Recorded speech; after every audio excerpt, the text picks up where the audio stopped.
ዶክ ለቼክአፕ ነው ይመጣል። ኖ አልሆነም አይደለም አልተፈጠረም። እማየው በሙሉ ማለት ነው ያጠራጥራል፣ ያጥለሸልሻታል፣ ወደ ላይ ይላታል። ዶክ እንዴ አንቺ ከ9 ወር በፊት አንድ ያዋልጅ ወደ ቤትሽ ላኩ እና አምስተኛ ቼክ ይደረግልኝ በተራሽ ከባሪነት ህይወት አምስተኛ ቼክ አድርግልኝ ዶክ። ምንድነው የተፈጠረው? እኔ እኮ ምን ላድርግሽ? ስራ ውሎ ይመጣል፣ ሻወር ገባ፣ ላይ ነው ተጥሮ የሚያድረው። ይሰፍርብሻል። እሺ ቼክ ይደረጋል። አንተ የተመታ ቼክ ይደረግ ወይ ምን አሉሽ? የሶስት ወር ነፍሰ ጡር ነኝ። ራስሽን ጠብቂ ያላልኩሽም እንዴ? በምን እንድናሳድጉ ራስሽን ጠብቂ።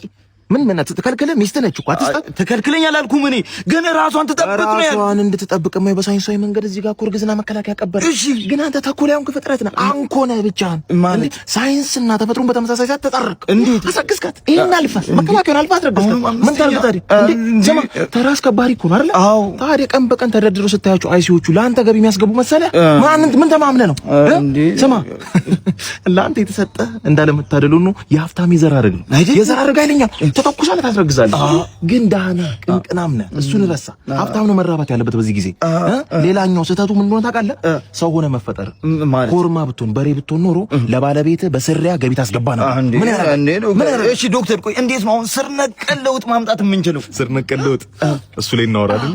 ስር ነቀል ለውጥ ማምጣት ይችላል። እሺ እንዲህ ስር ነቀል ለውጡ በፍሬ ነቀል ቀዶ ጥገና ማለት ፍሬህን እንነቅለዋለን። እንዴ ተቸግረኝ ብሎ እኔ ልጄን አሳድጋለሁ።